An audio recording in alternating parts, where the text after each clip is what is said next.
My name is Catherine, and this is the story of how my life took an unexpected turn. Fresh out of college with a law degree, I landed a job as a lawyer's assistant at a large trading company. The company's offices were a maze of cubicles and departments. On my third day, while trying to find the copy room, I quite literally bumped into Mark from the purchasing department. "Whoa there," he laughed, steadying me. "You must be new." "I'm Mark."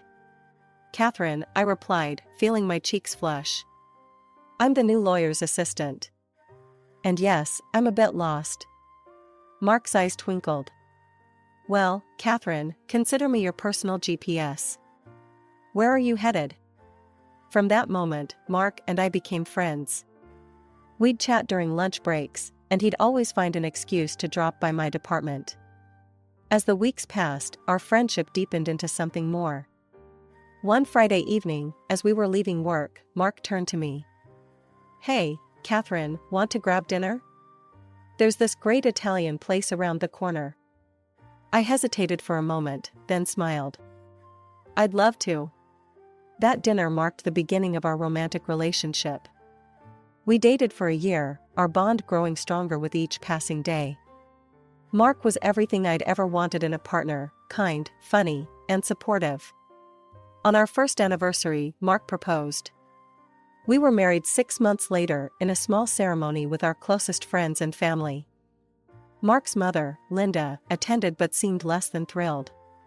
She'd always been a bit cold towards me, and I overheard her muttering to a relative during the reception. "He could have done better," she said, not realizing I was within earshot. "There are so many successful, rich girls out there." But no, he had to choose her. Her words stung, but I tried not to let them dampen my happiness. Mark loved me, and that was all that mattered. After the wedding, we decided to buy an apartment. I had inherited a substantial sum from my grandmother, so Mark and I were able to split the cost 50-50. It was a cozy 2-bedroom place in a nice neighborhood, perfect for starting our life together. A year into our marriage, life had settled into a comfortable rhythm. Mark and I were both doing well at work, and our weekends were filled with lazy mornings and exploring the city. Everything seemed perfect, until the day I woke up feeling off. At first, I brushed it off as a simple stomach bug. But as days passed and the nausea persisted, a small voice in the back of my mind whispered a possibility I hadn't considered. Could I be pregnant? One morning, I decided to find out for sure. I bought a pregnancy test on my way to work and snuck into the office bathroom during my lunch break. Those 2 minutes of waiting were the longest of my life. When I finally looked at the stick, my heart skipped a beat. 2 pink lines. That evening, I decided to surprise Mark with the news. I picked up his favorite takeout and set the table with candles. When he walked in, his eyebrows shot up. "What's the occasion?" he asked, hanging up his coat. I took a deep breath. "Mark, I have something to tell you. I'm pregnant." The silence that followed was deafening. Mark's face went through a series of emotions: surprise, confusion, and then, disappointment. "Are you sure?" he finally asked, his voice strained. I nodded, my earlier excitement fading. "I took a test today. It's positive." Mark sank into a chair, running a hand through his hair. "Catherine, don't you think it's too soon?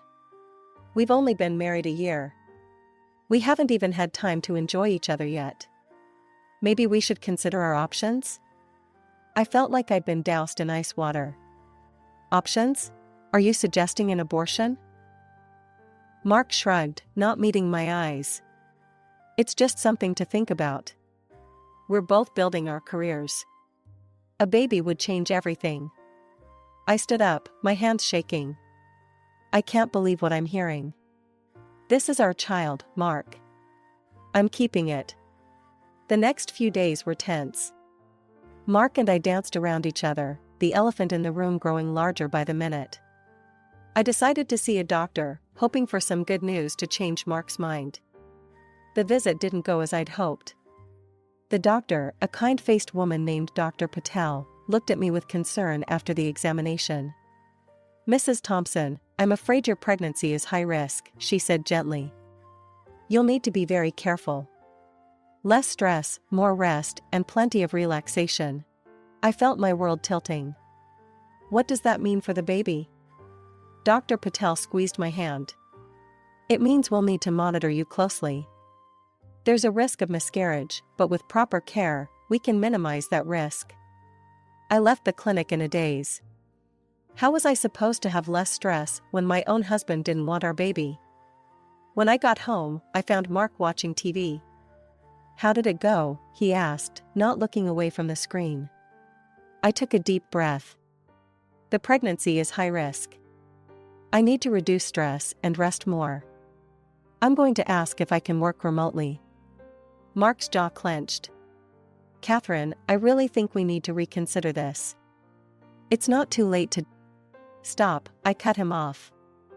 I've made my decision, Mark. I'm having this baby, with or without your support. The next morning, I approached my boss, Mr. Jameson, with trepidation. I explained my situation and requested to work remotely. To my relief, he was understanding and agreed immediately. Your health and your baby's health come first, Catherine, he said kindly. We'll set you up with everything you need to work from home. I felt a weight lift off my shoulders, but it was short-lived. When I told Mark about the arrangement, his reaction was less than enthusiastic. Great, he muttered. So you'll be home all day, doing what exactly? I stared at him, incredulous. Working, Mark. And taking care of myself and our baby. He scoffed and walked away, leaving me feeling more alone than ever. As the weeks passed, I threw myself into my work and preparing for the baby. I read every pregnancy book I could find, started eating healthier, and even took up prenatal yoga. Meanwhile, Mark grew more distant. He started staying late at work, claiming he had to pick up my slack. On weekends, he'd suddenly have business trips that he'd never mentioned before. I tried to talk to him about it, but he'd brush me off. One evening, as I was setting the table for dinner, the doorbell rang. It was Mark's mother, Linda. I thought I'd drop by and see how you're doing, she said, her smile not quite reaching her eyes. I invited her in, trying to ignore the way her gaze critically swept over my growing belly. Mark tells me you're working from home now, she said, settling onto our couch. I nodded. Yes, the doctor advised it for the baby's health. You know, Catherine, a child isn't always the blessing people make it out to be. Especially when it comes at the wrong time. I felt my hackles rise. There's never a perfect time for a baby, Linda. We'll manage. She leaned forward, her voice lowering. Are you sure about that? Mark is young, ambitious. He needs a partner who can support his career, not hold him back. Don't make him regret his choice. A few days later, as Mark was getting ready for work, I caught a whiff of something unfamiliar. A perfume, floral and sweet, that definitely wasn't mine. I froze, my mind racing. New cologne? I asked, trying to keep my voice casual. Mark looked startled for a moment before shrugging. Oh, yeah, got it as a sample. Like it? I forced a smile. It's nice. But as he left for work, I couldn't shake the feeling that something was very wrong. The perfume wasn't cologne, and it certainly wasn't a sample. It was expensive women's perfume, and it clung to my husband's shirt like a silent accusation. The next morning, after Mark left for work, I picked up my phone with shaking hands. I scrolled through my contacts until I found the number I was looking for, my cousin, Jack. He worked for a detective agency, and if anyone could help me uncover the truth, it was him. Hey, Kath, Jack answered cheerfully. What's up? I took a deep breath.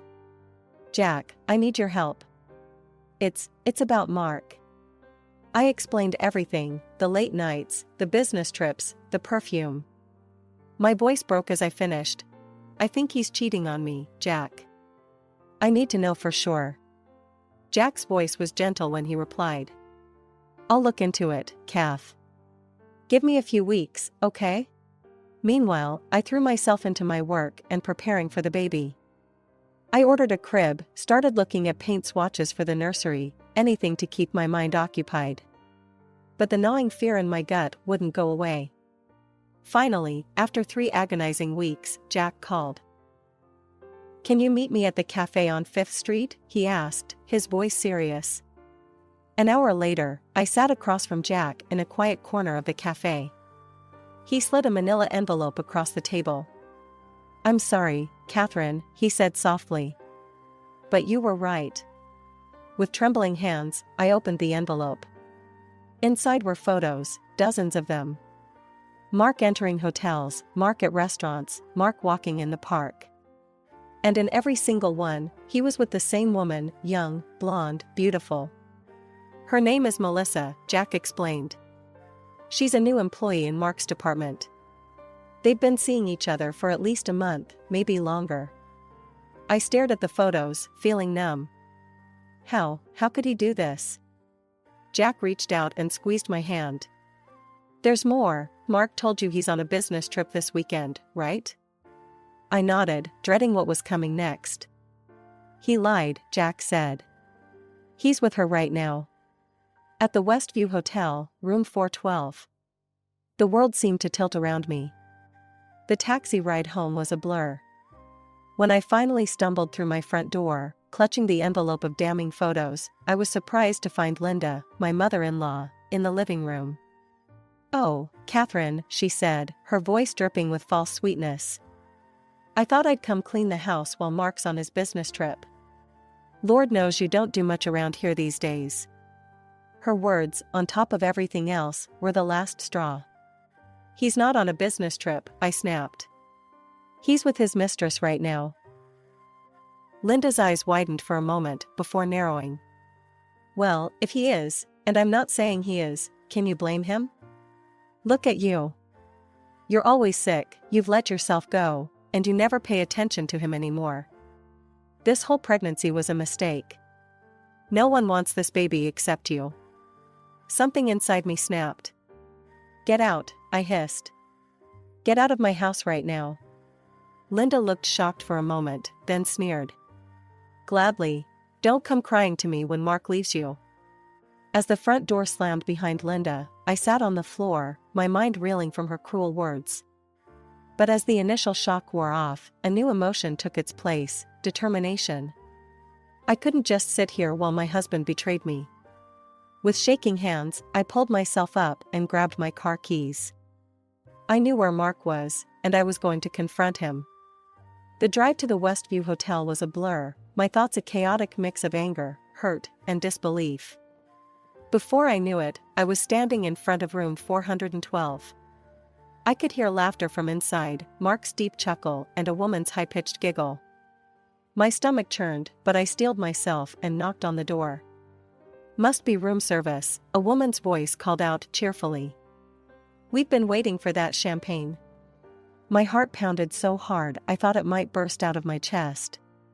The door swung open, and there stood Mark, his smile freezing as he saw me.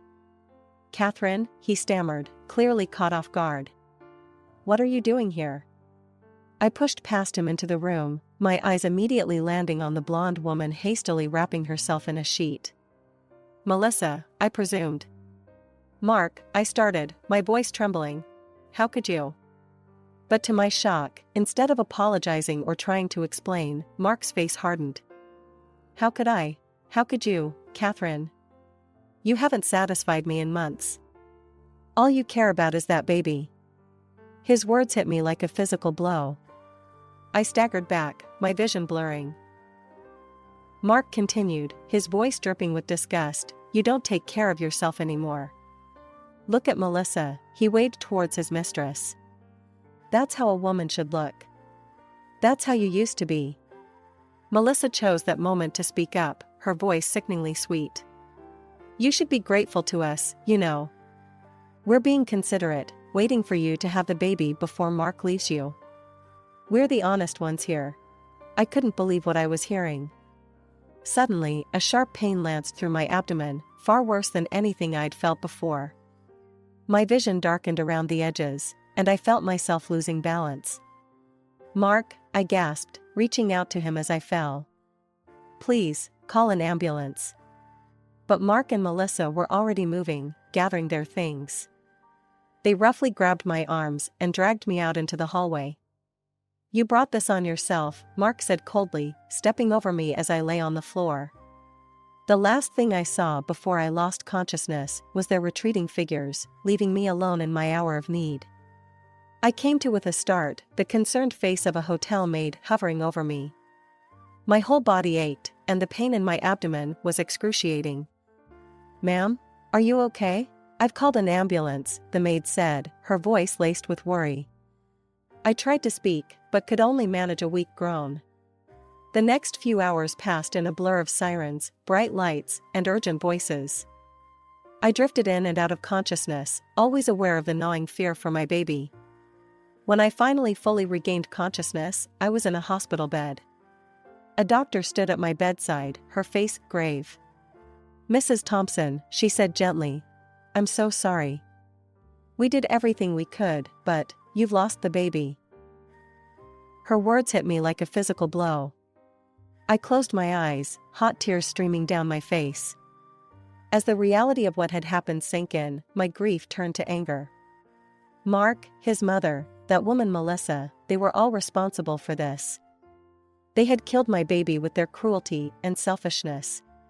After being discharged, I went straight to our apartment. With mechanical efficiency, I packed all of Mark's belongings into boxes. Then, I drove to Linda's house. I dumped the boxes unceremoniously in her driveway, then marched up to her front door. Linda opened it, her face a mask of false concern.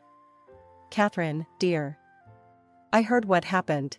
Such a shame, she said, not sounding sorry at all. I pushed past her into the house. Save it, Linda. I know you don't care. She dropped the act immediately. Well, what did you expect? It's for the best, really.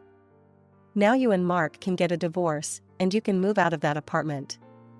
I stared at her, incredulous. Move out? That apartment is half mine. Linda waved her hand dismissively. Details. Mark has excellent lawyers, you know. They'll make sure he gets everything. You're not fit to be his wife, Catherine. You're too simple for him. It's best if you just leave quietly. Don't make a fuss. I felt my fists clench at my sides. I will not leave quietly, I hissed. I'm going to fight. For the apartment, for everything. Your son and his mistress killed my baby, and I won't let them get away with it. Linda's face paled slightly, but she quickly recovered. Don't be dramatic, Catherine. These things happen. It's nobody's fault. As I turned to leave, a thought struck me. I faced Linda one last time. Tell me something, Linda. How would you feel if you lost your child? If someone's cruelty and selfishness robbed you of your baby? For the first time, Linda looked genuinely shaken. She opened her mouth, then closed it again, at a loss for words. I nodded, a grim satisfaction settling over me. That's what I thought. With a newfound determination, I reached out to my old college friend, Alex, who had become a successful divorce lawyer. When I explained my situation, he didn't hesitate. I've got your back, Catherine, Alex assured me. We'll make sure you get what you deserve. The court proceedings were grueling. Mark and Melissa put on a united front, denying their affair and painting me as a mentally unstable woman inventing stories after losing my baby. Your Honor, Mark's lawyer argued. Mrs. Thompson is clearly suffering from delusions brought on by her tragic loss. There is no affair, only a grieving woman's imagination. But Alex was prepared. With a nod from the judge, he presented the evidence we had gathered. I'd like to submit these photographs into evidence, Alex announced, passing them to the judge. The courtroom buzzed as Mark and Melissa's faces paled. Then came the coup de grace. Furthermore, Your Honor, we have video evidence from the Westview Hotel. The footage played, showing Mark and Melissa dragging my unconscious body into the hallway, laughing as they abandoned me. Gasps echoed through the courtroom. Finally, the hotel maid testified, describing how she found me unconscious and called for help. By the time she finished, there wasn't a sympathetic face for Mark or Melissa in the room. The judge's verdict was swift and decisive. In light of the evidence presented, I rule in favor of Mrs. Thompson. Mr. Thompson will pay financial compensation for emotional distress, and all marital assets will be divided equally. As we left the courthouse, I felt a weight lift off my shoulders. It wasn't a complete victory, nothing could bring back my baby, but it was a start. In the following weeks, I threw myself into rebuilding my life. I bought a small apartment, started seeing a therapist, and slowly began to heal. Just as I was finding my footing, my phone rang with an unexpected caller, Linda. Catherine, her voice was uncharacteristically hesitant. "Can we meet, please?" Every instinct told me to refuse, but curiosity won out. "Fine. The cafe on 5th Street, tomorrow at 2. When I arrived at the cafe, I almost didn't recognize Linda. Gone was the haughty, well-put-together woman. In her place sat someone who looked broken. "Catherine," she began, her voice trembling. "I was wrong. About everything." She went on to explain how Melissa had manipulated Mark, turning him against his own mother. They were planning to sell Linda's house, leaving her with nothing. "I've heard rumors," Linda continued, wiping away tears. "They're planning something at the company. Something illegal. Catherine, I know I have no right to ask, but you're the only one who can stop them." I sat back, stunned. Part of me wanted to walk away, to let them destroy each other. But as Linda mentioned the company, my company, I felt a responsibility I couldn't ignore. With my legal background, diving into the company's documents wasn't as daunting as it might have been for others. I spent days poring over contracts, purchase orders, and financial reports, slowly piecing together a disturbing picture. Mark's department was consistently overpaying for goods, far above market rates. At first, I thought it might be incompetence, but as I dug deeper, a pattern emerged. The inflated prices always benefited the same handful of suppliers, and the discrepancies had started around the time Melissa joined the company. But the worst was yet to come. I uncovered plans for an upcoming major contract, one that could make or break the company's fiscal year. Mark was set to purchase substandard goods at premium prices, a move that would cripple the company's profits and reputation. With a file full of evidence, I marched into the CEO's office. Mr. Jameson looked up, surprised to see me. "Catherine? What's this about?" "Sir," I said, my voice steady, "I've uncovered something you need to see immediately." For the next hour, I laid out everything I'd found. Mr. Jameson's face grew grimmer with each passing minute. This is unbelievable," he finally said. "Catherine, I can't thank you enough for bringing this to our attention. We'll launch a full investigation immediately." The next few weeks were a whirlwind. I found myself at the center of an internal investigation, providing testimony and evidence. Mark and Melissa were suspended pending the outcome. When the dust settled, the evidence was irrefutable. The company filed a multi-million-dollar lawsuit against Mark and Melissa, and criminal charges soon followed. I watched from the courtroom as they were both convicted, knowing they'd never hold positions of power again. In the aftermath, Mr. Jameson called me into his office again. This time, his face was beaming. "Catherine, your work on this case was exemplary. We'd like to offer you a promotion to senior lawyer, along with this award for exceptional service to the company." I left his office with a new title and a plaque, feeling a mix of pride and bittersweet vindication. Weeks later, my phone rang. It was Linda. "Catherine," she said, her voice choked with emotion. I heard what you did. You saved the company. You saved my house. I was so wrong about you. Can you ever forgive me?" "Linda," I replied softly, "I forgive you. But I think it's best if we both move on with our lives separately." "I understand," she said. "Thank you, Catherine. For everything." As I hung up the phone, I felt a chapter of my life truly closing. The pain would always be there, a dull ache for the child I'd lost and the life I'd thought I'd have. But I'd also discovered a strength in myself I never knew existed.